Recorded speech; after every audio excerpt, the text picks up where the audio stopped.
ఓం సదాశివసమారంభాం శంకరాచార్యమధ్యమాం అస్మదాచార్యపర్యంతాం వందే గురుపరంపరాం. శృతిస్మృతిపురాణానాం ఆలయం కరుణాలయం నమామి భగవత్పాదం శంకరం లోకశంకరం. హరి ఓం. పార్థాయ ప్రతిబోధితాం భగవతా నారాయణేన స్వయం వ్యాసేన గ్రథితాం పురాణమునినాం మధ్యే మహాభారతం. అద్వైతామృతవర్షిణీం భగవతీం అష్టాదశాధ్యాయినీం అంబ త్వామనుసందదామి భగవద్గీతే భవద్వేషిణీ. యం బ్రహ్మా వరుణేంద్ర రుద్రమరుతస్తున్వంతి దివ్యైస్తవై వేదై సాంగపదక్రమోపనిషదై గాయంతి యం సామగా. ధ్యానావస్థిత తద్గతేన మనసా పశ్యంతి యం యోగినః యస్యాంతం న విదుఃసురాసురగణ దేవాయ తస్మై నమః. ఓం శ్రీకృష్ణ పరబ్రహ్మణే నమః. స్మరవారం వారం కార్యక్రమంలో శ్రీమద్ భగవద్గీత జ్ఞాన యజ్ఞంలో 27వ రోజు అధ్యయనానికి మీ అందరికీ స్వాగతం. ఈరోజు శంకర జయంతి కావడం కూడా మహదానందకరమైనటువంటి విషయం. ఈరోజు మనం ఈ విధంగా ప్రస్థానత్రయంలోని స్మృతి ప్రస్థానాన్ని అధ్యయనం చేస్తున్నాము అంటే అది వారి యొక్క అపార కృపా కటాక్షాల కారణంగానే అని చెప్పాలి. మన వైదిక ధర్మంలో, హిందూ ధర్మంలో ఆధ్యాత్మిక సాధన అన్నది 3 స్థాయిల్లో జరుగుతుంది. ఈ మూడింటిని అధ్యయనం చేస్తేనే ఆధ్యాత్మిక సాధన అన్నది పూర్తవుతుంది. వాటిని ప్రస్థానత్రయమని అని అంటారు. అవి శృతి ప్రస్థానము, స్మృతి ప్రస్థానము, న్యాయ ప్రస్థానము అని వాటికి పేర్లు. ఉపనిషత్తులను శృతి ప్రస్థానమని, భగవద్గీతను స్మృతి ప్రస్థానము అని, బ్రహ్మసూత్రాలను న్యాయ ప్రస్థానము అని చెప్పడం జరిగింది. భగవత్ ప్రసాదితమైనటువంటి వేదాంతములు శృతి ప్రస్థానము అయితే, వాటి నుంచి చెప్పినవి స్మృతి ప్రస్థానం, దాన్ని భగవద్గీత అంటారు. అలాగే వ్యాస ప్రసాదితమైనటువంటి న్యాయ ప్రస్థానం, అవి బ్రహ్మసూత్రాలుగా చెప్పడం జరిగింది. ఒక వ్యక్తి పూర్ణత్వాన్ని సాధించాలి అంటే, సాధించడం అంటే పెద్దగా ప్రత్యేకంగా ఏమీ ఉండదు. నేను పూర్ణుడను అని తెలుసుకోవడం కోసం ఈ మూడింటిని అధ్యయనం చేయాల్సి ఉంటుంది. అయితే భగవత్పాదుల వారు ఈ మూడింటికి కూడా వ్యాఖ్యానం చేసి సాధారణమైనటువంటి మనకు అవి అర్థమయ్యేలాగా వ్యాఖ్యానించడం జరిగింది. ఈ జయంతి సందర్భంగా వారికి మనం కృతజ్ఞతలు చెప్పుకోవాలి. శంకర భగవత్పాదుల వారు వ్యాఖ్యానించినటువంటి భగవద్గీత, వారి వ్యాఖ్యానం ఆధారంగా మనం ఆ భగవద్గీతను అధ్యయనం చేస్తున్నాం. ఒక రకంగా చెప్పాలి అంటే ఇది నిజమైనటువంటి వారికి చెప్పేటువంటి కృతజ్ఞత. ఆ విధంగా భావిస్తూ ఈరోజు అధ్యయనాన్ని మనం మొదలు పెడదాం. కర్మ బ్రహ్మోద్భవం విద్ధి బ్రహ్మాక్షర సముద్భవం తస్మాత్ సర్వగతం బ్రహ్మ నిత్యం యజ్ఞే ప్రతిష్ఠితం. ఏ కర్మ చేస్తే మంచిది, ఏది ప్రకృతికి హానికరం, మనకు ఇది ఎలా తెలుస్తుంది? ఉదాహరణకు రిఫ్రిజిరేటర్లు వచ్చి అవి స్త్రీలకు ఎంతోగానో ఉపయోగపడుతున్నాయి, కానీ అవి ప్రకృతికి హాని చేస్తున్నాయి. అలాగే కార్లు, వాహనాలు ఇవన్నీ కూడా ప్రకృతిని కాలుష్యానికి గురి చేస్తూ హానికరంగా ఉంటున్నాయి. అందువల్ల కృష్ణ పరమాత్మ నేను సూచించినటువంటి జీవన విధానాన్ని పాటించండి అని అంటున్నాడు. మతపరమైనటువంటి జీవన విధానానికి ఇప్పుడు మనకు కారణం తెలియకపోవచ్చు, కానీ శాస్త్రం చెప్పింది అంటే అది ప్రకృతిని దృష్టిలో పెట్టుకుని చెప్పిందే. కర్మ బ్రహ్మోద్భవం విద్ధి. వేదాలు జీవన విధానాన్ని సూచిస్తాయి. ఇక్కడ బ్రహ్మ అంటే వేదాలు. అందువల్ల కర్మ గురించి మనకు వేదాలు వల్ల తెలుస్తుంది. వేదాలు అపౌరుషేయాలు, సాక్షాత్తు ఆ భగవంతుడి నుంచే వచ్చాయి. పురుష బుద్ధి నుంచి వచ్చిన జ్ఞానాన్ని తర్వాత వచ్చిన వారు ఖండిస్తూ ఉంటారు. అది శాశ్వతం కాదు. కానీ శాస్త్రం కొన్ని వేల సంవత్సరాల నుంచి నిలబడి ఉన్నది. అందులో ఏదైనా పొరపాటు మనకు అనిపిస్తే ఆ పొరపాటు దానిది కాదు, సరిగ్గా అర్థం చేసుకోలేనటువంటి మన బుద్ధిది. బ్రహ్మాక్షర సముద్భవం. ఈ వేదాలు ఈశ్వరుడి నుంచి వచ్చాయి. అక్షరం అంటే భగవంతుడు, బ్రహ్మ అంటే వేదాలని ముందు చూసాం. అందువల్ల ఈ వైదిక బోధ సర్వవ్యాపకం. వైదిక సాంప్రదాయం ఎక్కడెక్కడ ఉంటే అక్కడక్కడ వైదిక బోధ ఉంటుంది.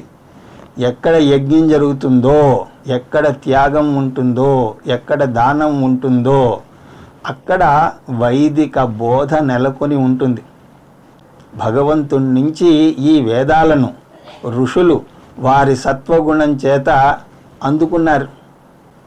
ఒక మాట ఉన్నది, శతేషు జాయతే శూరః సహస్రేషు చ పండితా వక్తా శతసహస్రేషు దాతా భవతి వానవ. 100 మందిలో ఒక్కరు ధైర్యవంతుడు ఉంటాడట. వేలాది మందిలో ఎవరో ఒక్కరు నిజమైన పండితుడుగా ఉంటారట. 1,00,000 మందిలో ఎవరో ఒక్కరు అసలైన వక్త అవుతాడుట. కానీ అసలైన దాత విషయం ఏమిటి అంటే ఈ సృష్టి మొత్తంలో ఒకే ఒక్క వ్యక్తి ఉండవచ్చేమో, లేకపోతే లేకపోనవచ్చు అని అంటారు. కర్మయోగం అంటే ఇవ్వడం. న కర్మణా న ప్రజయా ధనేన త్యాగే నైకే అమృతత్వమానసు పరేణ నాకం నిహితం గుహాయాం అంటూ కైవల్యోపనిషత్తులోని మంత్రం. ఇవ్వటం నేర్చుకుంటేనే చివరగా ఆత్మజ్ఞానం కలిగినప్పుడు అహంకారాన్ని కూడా మనం ఇవ్వగలుగుతాం. ముందుగా మమకారాన్ని వదులుకుంటాం, దాన్ని దానం అని అంటారు.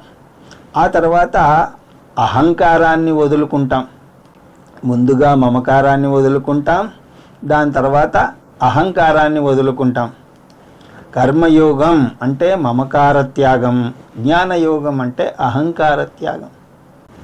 ఏవం ప్రవర్తితం చక్రం నానువర్తయతి హయః అఘాయురింద్రియా రామో మోగం పార్థ సజీవతి. ఈ విధంగా కర్మయోగం అంటే ఇవ్వడం, కర్మ అంటే తీసుకోవడం. కర్మయోగి తను ఎంత ఎక్కువగా ఇవ్వగలిగితే అంత ఎక్కువగా విజయవంతుడిని అయ్యాను అని భావిస్తాడు. అదే కేవలం కర్మ చేసే వ్యక్తి ఎంత ఎక్కువ దాచుకోగలిగితే అంత ఎక్కువ విజయాన్ని సంపాదించినట్టు, విజయవంతుడిని అయినట్టు భావిస్తాడు. పురాణాలు ఇలాంటి కర్మయోగులను కీర్తిస్తాయి. ఉదాహరణకు శిబి చక్రవర్తి ఎవరో గీత యొక్క సారాంశాన్ని, ఆ పదాన్ని తిరగేసి చూడవచ్చు అని అన్నారు. గీత గీత గీత అంటే తాగి త్యాగి, త్యాగి అంటే త్యాగి, త్యాగి అంటే విజయవంతమైనటువంటి వ్యక్తి. అందువల్ల కృష్ణ పరమాత్మ ఎక్కువ తీసుకుని తక్కువ ఇచ్చే వ్యక్తిని గట్టిగా విమర్శిస్తున్నాడు. అటువంటి వారిని పాపులు అని అంటున్నాడు. ఏవం ప్రవర్తితం చక్రం, ఈ విధంగా ఇలా ఇచ్చిపుచ్చుకోవడం వల్ల విశ్వంలో చక్రం నడుస్తోంది. చక్రం అంటే విశ్వంలోని సమతుల్యత ఈ విధంగా నడుస్తోంది. ఏ విధంగా అంటే ఇచ్చిపుచ్చుకోవడం వల్ల. అది సమపాళల్లో ఉందా లేదా అన్నది మనం చూసుకోవాలి. ఇంకా చెప్పాలి అంటే ఇవ్వటం ఎక్కువ, తీసుకోవడం తక్కువగా ఉండాలి. యహ నహ అనువర్తయతి, ఒకవేళ ఎవరైనా సరే ఇలా నడుచుకోకపోతే అఘాయు అంటే అతని జీవితం పాప పంకిలం, అతను ఒక పాపి అని అంటున్నాడు కృష్ణ పరమాత్మ. ఇంద్రియారామ, ఇంద్రియలోలుడు, ఇంద్రియాలకు బానిసై మోహం పార్థ స జీవతి, ఓ పార్థ అటువంటి వ్యక్తి జీవితం వ్యర్థంగా గడుస్తుంది. అతని జీవితం వ్యర్థం అని అంటున్నాడు. అతని వల్ల అతనికి సమాజానికి కూడా ఏమీ లాభం లేదు. అతనికి ఎందుకు ప్రయోజనం లేదంటే ఇంద్రియాలకు లోనై సుఖాలలో మునిగి తేలుతూ ఉంటాడు. కాబట్టి జీవితంలో ఏదీ కూడా సాధించలేడు. తిని తాగి పిల్లల్ని కంటే అదేమి పెద్ద ఘనకార్యం కాదు. ఎందుకంటే ఆ పని జంతువులు కూడా చేస్తున్నాయి. అలాగే ఆరోగ్యవంతమైనటువంటి దీర్ఘాయుష్షు కలిగి ఉండడం కూడా ఘనకార్యమేమీ కాదని వివేకానందుల వారు ఎక్కడో అన్నారు. ఎందుకంటే తాబేలు 350 సంవత్సరాలు జీవిస్తుంది, కొబ్బరి చెట్టు కూడా ఎన్నో సంవత్సరాలు జీవిస్తుంది. అందువల్ల ఎన్నో సంవత్సరాలు బ్రతికాను, నాకు 3 కొడుకులు 4 కూతుళ్ళు ఉన్నారు, నాకు 24 మంది మనవళ్ళు 72 మంది ముని మనవళ్ళు ఉన్నారని మురిసిపోవడంలో అర్థం లేదంటున్నాడు. అదేమీ ఘన విజయం కాదు. ఎందుకంటే పందులకు ఇంకా పెద్ద కుటుంబాలు ఉంటాయి. అటువంటి వ్యక్తి జీవితం అతనికి బరువు, అలాగే సమాజానికి కూడా బరువే. ఎందుకంటే అతను ఏమీ ఇవ్వడం లేదు. అటువంటి వ్యక్తి మరణిస్తే జాలి చూపకపోగా భూభారం తగ్గింది అని సంతోషిస్తారు బందుకోటి. అసలు విజయం కర్మలోనూ మోక్షంలోనూ ఉన్నది. కొన్ని జంతువులు బ్రతికినా మరణించినా కూడా మేలు చేసే విధంగా ఉంటాయి. దానికి ఉదాహరణ ఏనుగు. ఏనుగు బ్రతికినా మరణించినా ఎంతో ఉపయోగకరంగా ఉంటుంది. కొన్ని జంతువులు యొక్క చర్మం, పళ్ళు, జుట్టు, కొమ్ములు అన్నీ అనేక వాటికి వాడతారు. కానీ మనిషో పైన చెప్పినటువంటి వ్యక్తి జీవించినా లాభం లేదు, మరణించిన ప్రయోజనం లేదు. తన జీవితంలో ధర్మం పాటించి తర్వాత మోక్షాన్ని పొందితేనే దానికి విలువ. అందువల్ల అది పాటించని వారి జీవితం వృధా అని అంటున్నాడు కృష్ణ పరమాత్మ. యస్త్వాత్మరతిరేవ స్యాత్ ఆత్మతృప్తశ్చ మానవః ఆత్మన్యేవ చ సంతుష్టః తస్య కార్యం న విద్యతే. ఈ శ్లోకంలో తర్వాత వచ్చే శ్లోకాలలో కృష్ణ పరమాత్మ కర్మయోగం యొక్క ప్రయోజనం గురించి చెప్తున్నాడు. ఒక విషయం చాలా స్పష్టంగా మనం గుర్తుంచుకోవాలి. గీత కానీ వేదం కానీ కర్మయోగమే అంతిమ లక్ష్యం అని ఎన్నడూ చెప్పదు. కర్మయోగం జ్ఞానాన్ని ఇవ్వదు, కాబట్టి కర్మయోగం మోక్షాన్ని ఇవ్వదు. అందువల్ల కర్మయోగాన్ని అంతిమ లక్ష్యంగా మనం చూడకూడదు. అలాగని కర్మయోగం అప్రయోజనము అని కూడా అనకూడదు. ఎందుకంటే కర్మయోగం మాత్రమే చిత్తశుద్ధిని ఇవ్వగలదు. అందువల్ల ఎవరైనా సరే ముందు కర్మయోగాన్ని పాటించి చిత్తశుద్ధిని పొంది దాని తర్వాత ఇంకా ఉత్తమమైనటువంటి సాధనకు వెళ్ళాలి. ఇక్కడే అందరూ చాలా పొరపాటు పడుతూ ఉంటారు. కర్మయోగమే మోక్షాన్ని ఇస్తుంది అని అనుకుంటూ ఉంటారు. అలా కాదని ఇక్కడ స్పష్టంగా చూపిస్తున్నాడు కృష్ణ పరమాత్మ. అయితే ఏమిటి తర్వాత వచ్చే దశ అంటే జ్ఞానయోగం. సమాజానికి సేవ చేసి చిత్తశుద్ధి పొంది కర్మయోగం మాని లేదా తగ్గించుకుని ఆత్మవిచారణ మొదలుపెట్టాలి. ముందే చూసినట్లుగా మన ప్రాథమిక సమస్య ఆత్మ అజ్ఞానం. ఆత్మ అజ్ఞానం తొలగాలంతే, కానీ ఎంత ఆధ్యాత్మిక సాధన చేసినా లాభం లేదు. అందువల్ల కర్మయోగం నుంచి ఎదగాలి. ఆరురుక్షేర్మునోర్యోగం కర్మకారణముచ్యతే యోగారూఢస్య తస్యైవ సమకారణముచ్యతే అంటూ తర్వాత అధ్యాయాల్లో వస్తుంది. కర్మయోగం నుంచి జ్ఞానయోగానికి రావాలి. అది ఎలాగా అంటే తల్లి గర్భంలో శిశువు 9 నెలలు ఉంటుంది. ఆ 9 నెలలు శిశువుకి ఎంతో ముఖ్యమైనటువంటి కాలం. ఆ తల్లి గర్భం శిశువు ఎదుగుదలకు తోడ్పడుతుంది. కానీ 9 నెలలు దాటాక అదే తల్లి గర్భం శిశువుకి ఆటంకం అవుతుంది. అందువల్ల ఆ శిశువు బయటకు రావడానికి ప్రకృతే ఏర్పాటు చేసింది. శిశువు ఎదుగుదల ఇక బయట జరగాలి, లోపల కాదు. అదేవిధంగా కర్మయోగం తల్లి లాంటిది, తల్లి గర్భం లాంటిది. దాంట్లో నుంచి బయటకు రావాలి. మొదటి దశను ప్రవృత్తి మార్గమని, రెండవ దశను నివృత్తి మార్గమని అని అంటారు.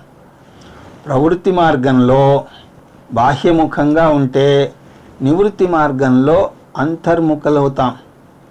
అంతర్ముఖులయ్యాక నేనెవరు అన్న ప్రశ్న వేసుకోవాలి. ఇంతవరకు జీవితాన్ని యాంత్రికంగా గడుపుతూ వచ్చాం. అందరూ చేస్తున్నారు కాబట్టి మనము చేస్తున్నాం. ఎల్కేజీ నుంచి 10th క్లాస్ దాకా చదివి ఆ తర్వాత ఇంటర్మీడియట్, దాని తర్వాత డిగ్రీ, ఇంజనీరింగ్ చేసి ఉద్యోగం సంపాదించుకుని పెళ్లి చేసుకుని పిల్లలను కని వారికి చదువులు చెప్పించి వారికి పెళ్ళిళ్ళు చేసి అలా సాగిపోతోంది జీవితం అంతా యాంత్రికంగా. ఇప్పటికైనా సరే మనం ప్రశ్న వేసుకోవాలి. కస్త్వం కోహం కుత ఆయాతః కామే జననీ కోమే తాతః ఇతి పరిభావయ సర్వమసారం విశ్వం త్యక్త్వా స్వప్న విచారం భజ గోవిందం భజ గోవిందం. జీవితం అంటే ఏమిటి? నా స్వరూపం ఏమిటి? నేనెందుకు ఈ భూమి మీదకు వచ్చాను? నా అంతిమ లక్ష్యం ఏమిటి? ఈ ప్రశ్నలకు జవాబులు జ్ఞానయోగంలోనే దొరుకుతాయి. ఈ జ్ఞానయోగం వేదాంత శ్రవణ మనన నిధిధ్యాసల ద్వారా అది కలుగుతుంది. ఆ జ్ఞానాన్ని పొంది అర్థం చేసుకుని జీర్ణించుకుంటే నా అసలు స్వరూపం నాకు తెలుస్తుంది. నేను పూర్ణుడను అని అర్థమవుతుంది. అది తెలిస్తే జీవితంలో పోరాటం అన్నది ముగుస్తుంది. ఉదాహరణకు మనం తినేటువంటి పూరీ విషయమే తీసుకోండి. పూరీని నూనెలో వేస్తే అది నూనెలో పరుగులు పెడుతూ ఉంటుంది. అలా పరుగులు పెడుతూ పొంగుతూ వస్తుంది. ఎప్పుడైతే అది పూర్తిగా పొంగుతుందో అప్పుడే దాని పరుగు ఆగిపోతుంది. ఆత్మన్యేవాత్మనస్తుష్ట, అది పూర్ణత్వాన్ని పొందేసింది. పూర్ణత్వం పదాన్ని గనక మీరు కుదించినట్లయితే పూరి. అందువల్ల మీరు పూరీని ఎప్పుడు తిన్నా సరే జీవిత లక్ష్యమైనటువంటి పూర్ణత్వాన్ని అది గుర్తు చేస్తోంది అని అర్థం చేసుకోండి. అది పూర్ణత్వం పొందేదాకా పరుగులు తీస్తూ ఉన్నట్టుగా మీరు కూడా పరుగులు తీస్తున్నారు. అయితే ఇక్కడ ఒక విషయాన్ని మనం బాగా గుర్తుపెట్టుకోవాలి. జ్ఞానయోగానికి రానిదే కర్మయోగం అసంపూర్ణం. అలాగే కర్మయోగం లేనిదే జ్ఞానయోగం అసంభవం. అందువల్ల కర్మయోగాన్ని పాటించి జ్ఞానయోగానికి వచ్చి మోక్షాన్ని పొందాలి. కర్మయోగం గురించి వివరంగా చెప్పి ఇక జ్ఞానయోగం గురించి టూకీగా చెప్తున్నాడు కృష్ణ పరమాత్మ. ఇప్పుడు శ్లోకం చూద్దాం. మానవః, జ్ఞానయోగిని మానవః అని అంటారు. అతను తెలివైన వ్యక్తి, ఎందుకంటే అతను సమస్యను సరిగా అర్థం చేసుకున్నాడు. దయానంద స్వామీజీ అద్భుతంగా చెప్తారు, సమస్య నువ్వే, పరిష్కారం కూడా నువ్వే. ఇంతవరకు సమస్య బాహ్యంగా ఉంది అని అనుకుంటున్నాం. కుటుంబ వ్యక్తులతోనో, ఉద్యోగంతోనో, పరిస్థితులతోనో. కానీ తెలివైన వ్యక్తి ఆత్మవిచారణకు వచ్చి గురు శాస్త్ర ఉపదేశం ద్వారా నేర్చుకుంటాడు. గురువు ద్వారా శాస్త్రం నేర్చుకున్నప్పుడు ఒక మహా అద్భుతాన్ని కనుగొంటాడు. కని విని ఎరుగని విషయాన్ని కనుగొంటాడు. ఇంతవరకు వేటి కోసం బాహ్యంగా పరుగులు పెట్టాడో అవి తనలోనే ఉన్నాయి అని అర్థం చేసుకుంటాడు. అలా అర్థం చేసుకుని ఆశ్చర్యపోతాడు. ఎందుకంటే భద్రత కావాలి అంటే తను భద్రతకు ప్రతీక. పూర్ణత్వం కావాలి అని అనుకుంటే తను పూర్ణ పురుషుడు. శాంతి ఆనందం కావాలి అని అనుకుంటే తనే శాంతికి నిలయం, ఆనంద స్వరూపుడు. ఆత్మరతిరేవ స్యాత్, అంతకుముందు బాహ్య వస్తువులతో ఆనందపడ్డాడు. ఇప్పుడు అంటే ఆత్మజ్ఞానం పొందాక ఆనందంగానే ఉంటున్నాడు. ఆ ఆనందం బాహ్య వస్తువుల నుంచి వచ్చినది కాదు, తనలోనే ఆనందాన్ని పొందుతున్నాడు. అది అతని స్వభావం. ప్రజాహాతి యదా కామాన్ సర్వాన్ పార్థమనోగతాన్ ఆత్మన్యేవాత్మనా తుష్టా స్థితప్రజ్ఞస్తదోచ్యతే అంటూ 2వ అధ్యాయంలో మనం చూసాం. ఆత్మతృప్తశ్చ, తన విషయంలో పూర్తిగా తృప్తి చెందుతాడు.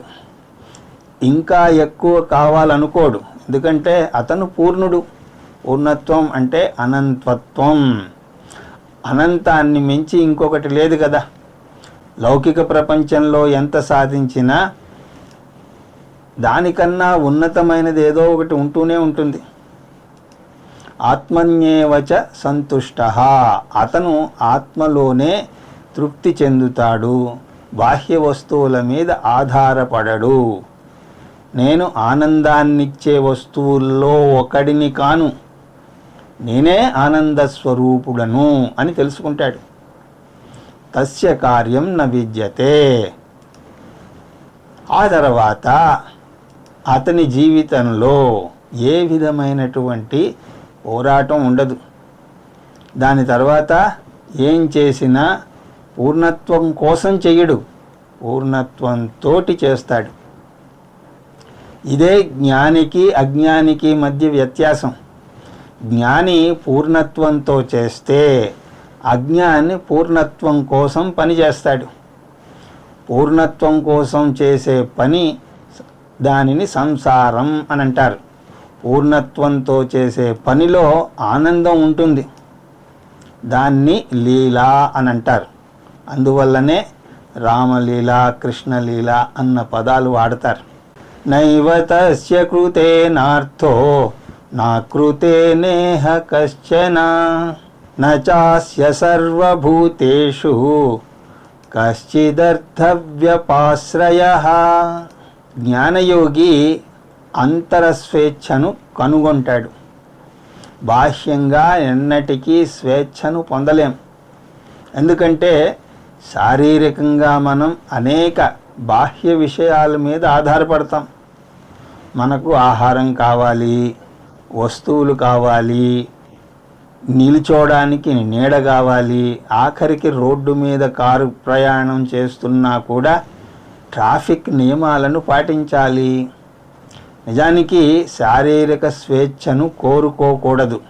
శారీరకంగా ఉన్న పరిమితులను ఇష్టపూర్వకంగా అంగీకరించి, అంటే నియమాలను పాటించాలి. అప్పుడు అది బంధకత్వం అవదు. బాహ్యంగా నియమాలు ఉన్నాయని అంగీకరించడమే స్వేచ్ఛ.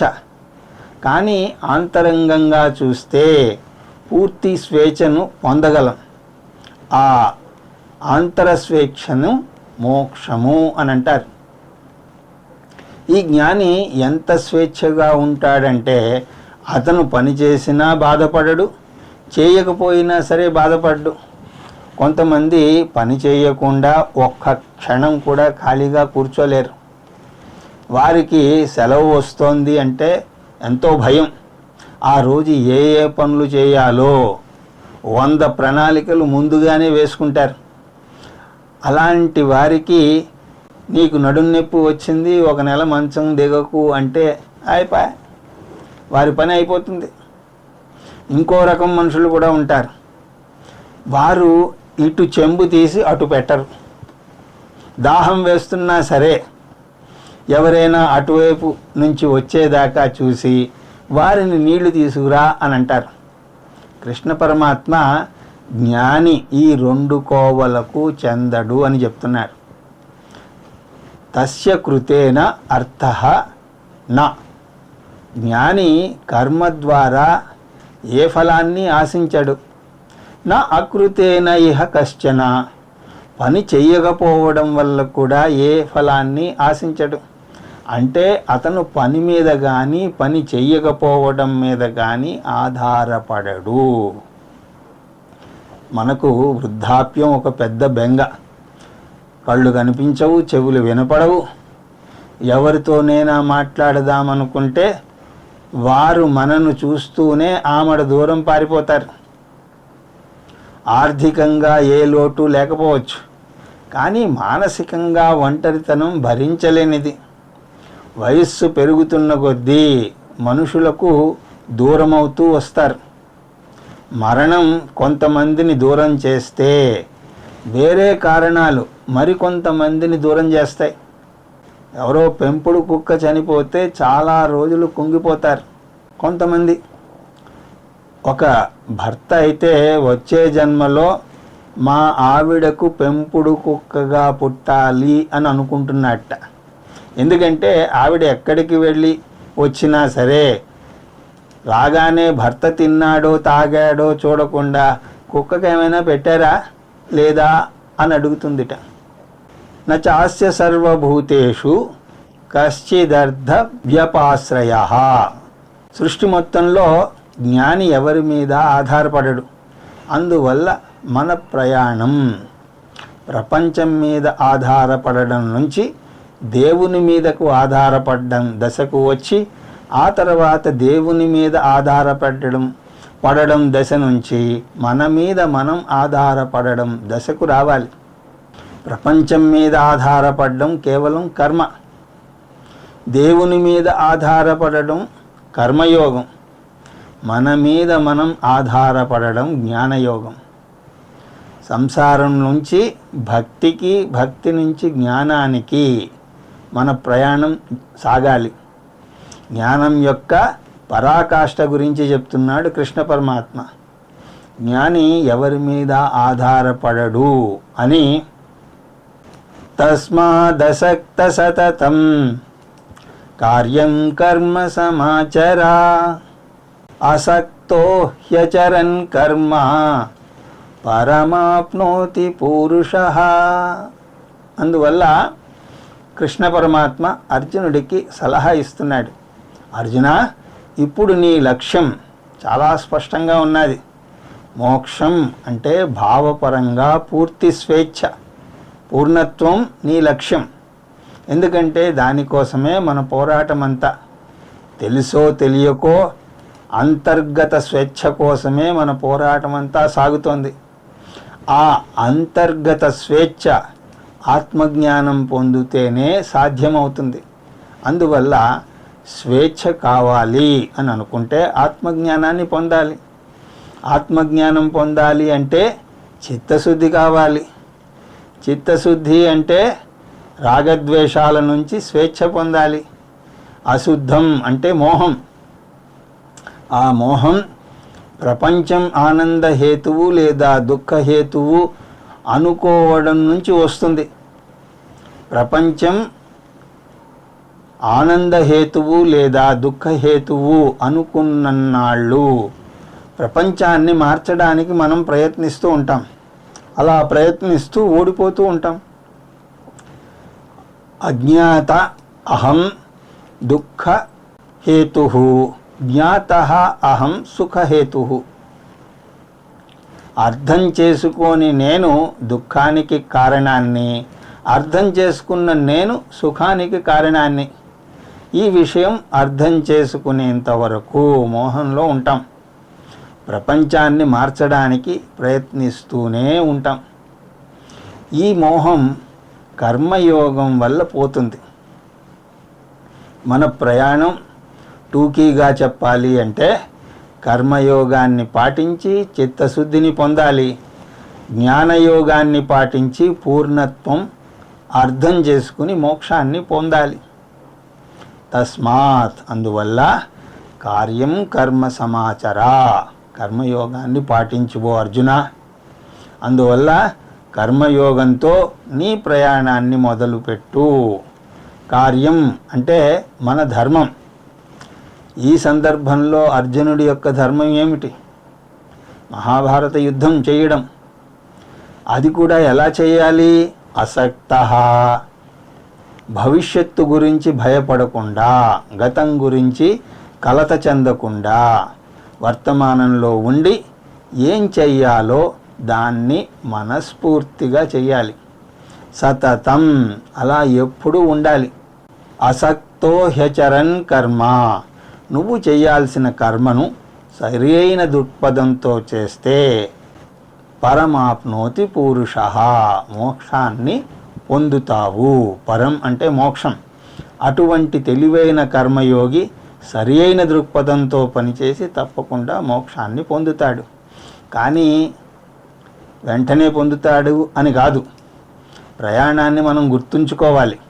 కర్మయోగం, చిత్తశుద్ధి, జ్ఞానయోగం, ఆత్మజ్ఞానం, మోక్షం. అందువల్ల అర్జున, విల్లంబులు తీసుకుని యుద్ధం చెయ్యి. కర్మణ్యేవ హి సంసిద్ధి మా స్థితా జనకాదయః, లోక సంగ్రహమేవాపి సంపశ్యన్ కర్తుమర్హసి. ఇది విన్నాక అర్జునుడు ఇంకా సందేహంలో పడచ్చు. ఈ సందేహం చాలామందికి ఉంటూనే ఉంటుంది. గృహస్థుగా ఉంటూ మోక్షం ఎలా పొందుతాం అని అంటారు. ఎందుకంటే గృహస్థునకు బోలెడు బరువు బాధ్యతలు ఉంటాయి. ఈ గృహస్థాశ్రమం నుంచి బయటకు వచ్చి సన్యాసం స్వీకరిస్తేనే మోక్షం గురించి ఆలోచించవచ్చు అని అనుకుంటారు. అర్జునుడి యొక్క పరిస్థితి కూడా అలాగే ఉన్నది. గృహస్థు కన్నా కూడా రాజు బాధ్యత ఇంకా ఎక్కువ ఉంటుంది. అవునా కాదా? రాజుకి దేశం గురించి బాధ్యత ఉంటుంది.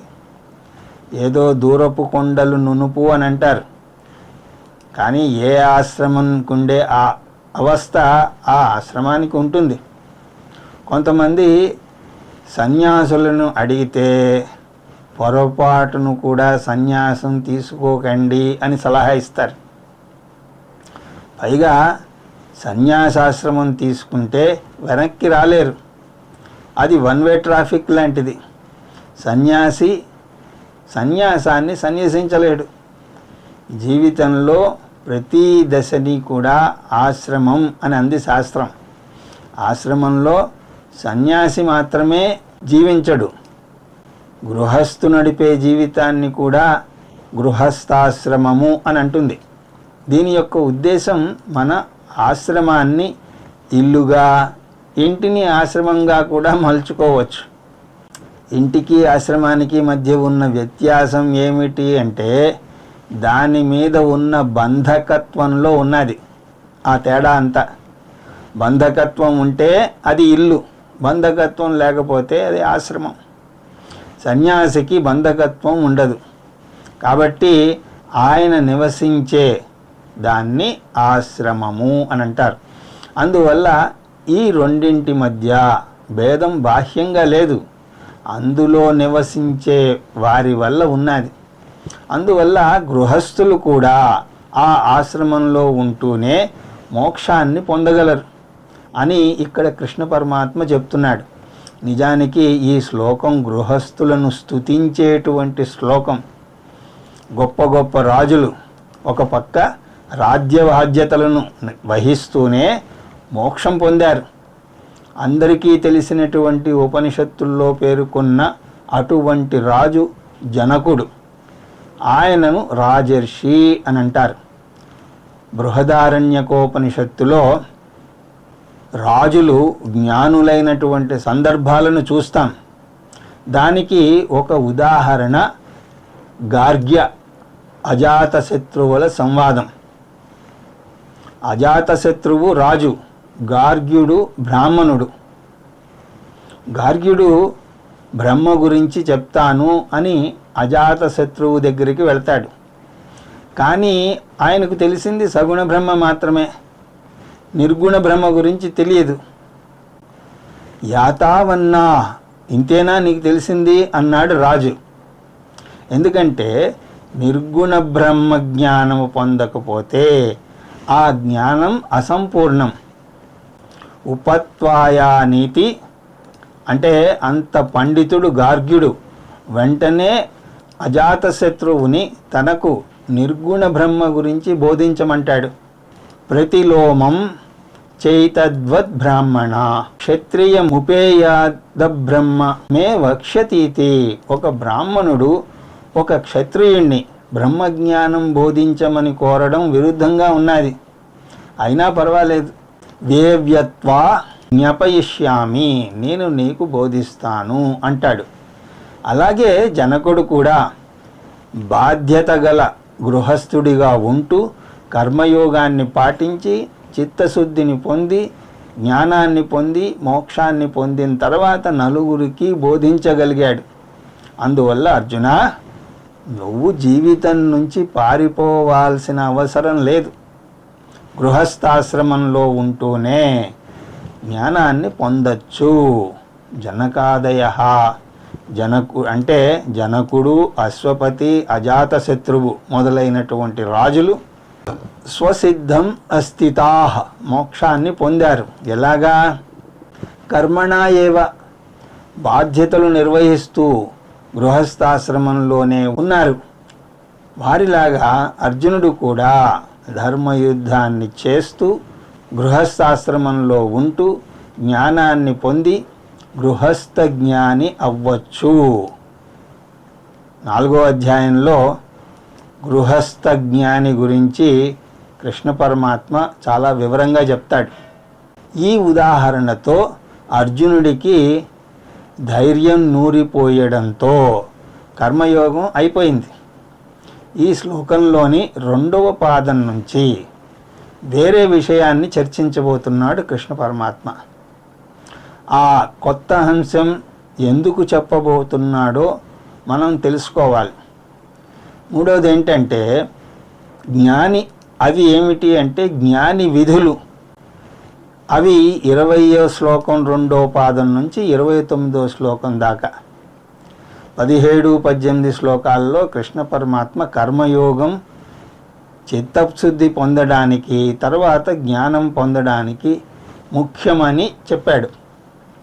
అతను జ్ఞానం పొందాక ముక్తి పొందుతాడు అని, అప్పుడు అతనికి కర్మయోగం చేసి తీరనవసరం లేదు అని చెప్తాడు. ఎందుకంటే జ్ఞానం పొందాక అతను ముక్త పురుషుడు అవుతాడు. అలాంటప్పుడు కర్మయోగం తప్పనిసరి ఏమీ కాదు. లక్ష్యం పొందే వరకే మార్గం అవసరం. లక్ష్యం పొందిన తర్వాత జ్ఞానికి కర్మ అవసరం లేదు. నైవ తస్య కృతేనార్థో నా కృతేనేహ కశ్చన నచాస్య సర్వభూతేషు కశ్చిదర్థ వ్యపాశ్రయ అని చూసాం. జాగ్రత్తగా ఇక్కడ మీరు గమనించినట్లయితే కృష్ణ పరమాత్మ కర్మ అవసరం లేదు అన్నాడు, కానీ కర్మ చెయ్యకూడదు అని అనలేదు. అంటే కర్మ చేస్తే చేయవచ్చు, లేకపోతే లేదు. రమణ మహర్షిలా మౌనంగానూ కూర్చోవచ్చు, ఈరోజు మనం జయంతి జరుపుకుంటున్నటువంటి శంకరాచార్యుల వారిలాగా ఎక్కువ హుషారుగాను ఉండవచ్చు. ఇది విని అర్జునుడు తను కూడా జ్ఞానిగా భావించి కర్మ సన్యాసం చెయ్యవచ్చు. ఎందుకంటే జ్ఞానాన్ని కొలిచే పరికరం ఏం లేదు. వయసు కానీ, గడ్డాలు మీసాలు కానీ, వేషధారణ కానీ దాన్ని నిరూపించలేదు. జ్ఞానమే దానికి కొలత. ఆ జ్ఞానం ఎదుట వారికి తెలియదు కాబట్టి ఫలానా వ్యక్తి జ్ఞాని అని గుర్తించలేం. అది ఎవరికి వారే గ్రహించుకోవాలి. నాకు జ్ఞానం వచ్చింది, నేను కర్మలు చేయను అని అర్జునుడు అంటాడేమోనని కృష్ణ పరమాత్మ జ్ఞాని కూడా కర్మలు చేయాలి అని చెప్తాడు. ఎందుకంటే లోక సంగ్రహమేవాపి సంపశ్యన్ కర్తుమర్హసి. లోక సంగ్రహం కోసం జ్ఞాని సమాజంలో ఉన్నాడు. తన కోసం కాకపోయినా లోక సంగ్రహం కోసం కర్మ చెయ్యాలి, లోకానికి మేలు చేయడం కోసం చెయ్యాలి. ఈ అంశాన్ని కృష్ణ పరమాత్మ ఇక్కడ ప్రవేశపెడుతున్నాడు. ఇది మన సంప్రదాయంలో ఉన్నటువంటి ప్రాథమిక సూత్రం. దాన్ని ఆధారం చేసుకుని చెప్పింది. మన సంప్రదాయంలో ధార్మిక జీవన విధానం గురించి తెలుసుకోవడానికి 3 మార్గాలు ఉన్నాయి. ధార్మిక జీవనం తెలియకపోతే ఇష్టం వచ్చినట్టు మనం ప్రవర్తిస్తాం. వారు రాగద్వేషాలకు అనుకూలంగా ప్రవర్తిస్తారు. ఇంకో విధంగా చెప్పాలి అంటే మంచి చెడు విచక్షణ లేనటువంటి చిన్నపిల్లల్లాగా ప్రవర్తిస్తాం. చిన్నపిల్లలకు ఎవరైనా ఎత్తుకుంటే వారి బట్టలు తడిపేస్తారు. వారికి ఆ తేడా తెలియదు. అలా మనకు తోచినట్టు ప్రవర్తించే వ్యక్తిని ప్రాకృత పురుషుడు అని అంటారు. ధర్మం ఎరిగి ప్రవర్తించే వ్యక్తిని సంస్కృత పురుషుడు అని అంటారు. సంస్కృత పురుషుడిగా ఉండాలి అంటే మీకు తోచినట్లుగా చేయకూడదు. ధర్మమైనది చెయ్యాలి. ధర్మాధర్మాలు ఎలా తెలుస్తాయి అంటే 3 మార్గాలు ఉన్నాయి. ఒకటి శృతి. వేదంలోని పూర్వమీమాంస సూత్రాలు చెప్తాయి. అథాతో ధర్మ జిజ్ఞాస అని. వేదాలు అపౌరుషేయాలు, సాక్షాత్తు ఆ పరమాత్మ నుంచి వచ్చాయి. పురుష బుద్ధి నుంచి వచ్చిన జ్ఞానం మారుతూ ఉంటుంది. ఇవాళ మంచి అన్నదాన్ని రేపు విజ్ఞాన శాస్త్రం తప్పు అని నిరూపిస్తుంది. ఇక రెండవది స్మృతి. అంటే వేదాల నుంచి వచ్చినటువంటి శాస్త్రాలు కొన్ని వందల సంవత్సరాల ముందు ఉన్నటువంటి ధర్మసూత్రాల్లో కొన్ని ఇప్పుడు మనం పాటించలేం. ఉదాహరణకు శాస్త్రం బాత్రూమ్ ఇంటికి 50 అడుగుల దూరంలో ఉండాలి అని అంటుంది. ఇప్పుడు ఉన్నటువంటి చిన్న ఇళ్లల్లో అది పాటించాలి అంటే పక్కవారింటికి వెళ్ళాలి. అందువల్ల శాస్త్రాన్ని క్షుణ్ణంగా అర్థం చేసుకుని నేటి కాలమాన పరిస్థితులకు అనుకూలంగా చెప్పగలిగిన వారు, సమాజ శ్రేయస్సును కోరేవారు కావాలి. ఆ తర్వాత శిష్టాచార్యులు, ధర్మానికి ప్రతీకలుగా నిలిచేవారు. వారు ధర్మాన్ని పాటిస్తారు కాబట్టి వారిని ఆదర్శంగా మనం తీసుకోవచ్చు. ఈ మూడింటిలోనూ 3వ మార్గం ఎక్కువ శక్తివంతమైనది. ఎందుకంటే తక్కిన 2 అక్షర రూపాలలో ఉంటే 3వ దాన్ని అక్షరాలా మనం చూస్తాం. అందువల్ల కృష్ణ పరమాత్మ శిష్టాచారులను శ్రేష్టాచార్యులు అని అంటున్నాడు. ఈ శ్రేష్టాచార్యులు ఎవరు అంటే తల్లి, తండ్రి, గురువు. ఊహ తెలియని వయస్సులో తల్లిదండ్రుల యొక్క ప్రభావం మన మీద ఉంటుంది. తరువాత గురుకుల వాసానికి వెళ్ళినప్పుడు గురువుని చాలా దగ్గరగా గమనించడం వల్ల గురువు యొక్క ప్రభావం కూడా మన మీద ఉంటుంది. స్వామీజీ ఒకప్పుడు అందరికీ క్యాసెట్లు పంచేవారు. ఒకరెవరో ఆ క్యాసెట్ పోగొట్టుకుని ఆ విషయానికి చెప్పడానికి భయంగా వచ్చారట. స్వామీజీ ఏదో 40 నిమిషాలు తిడతారు అని అనుకుంటే ఆయన చిరునవ్వుతో నవ్వి ఏం పర్వాలేదు అన్నారట. స్వామీజీ కోపం తెచ్చుకోకూడదు అని సంవత్సరాల తరబడి చెప్పే మాటకు ప్రతీకగా నిలబడేసరికి ఆ శిష్యుడు ఆ సన్నివేశాన్ని మర్చిపోలేకపోయాడు. గంటల తరబడి ఇచ్చే సలహా కన్నా ఒక్క క్షణం చేసే పని ప్రభావం చాలా ఉంటుంది. అది ఒక పాఠంగా మనసులో నిలిచిపోతుంది. యదా మాతృన్ పితృన్ ఆచార్యవాన్ బ్రవేతి తదే శైవలి రాహా. బృహదారణ్యకోపనిషత్తు శిష్టాచార్యుల్ని తల్లి తండ్రి గురువు వీరు కాకుండా రాజు కూడా అని చెప్తుంది. రాజు కూడా ఒక బాధ్యతాయుతమైనటువంటి స్థానంలో ఉన్నాడు. అర్జునుడు కూడా రాజులాగా ఒక బాధ్యతాయుతమైనటువంటి స్థానంలో ఉన్నాడు. విలువిద్యలో ఆరితేరినవాడు, స్వర్గానికి వెళ్ళినవాడు, శక్తిమంతుడు.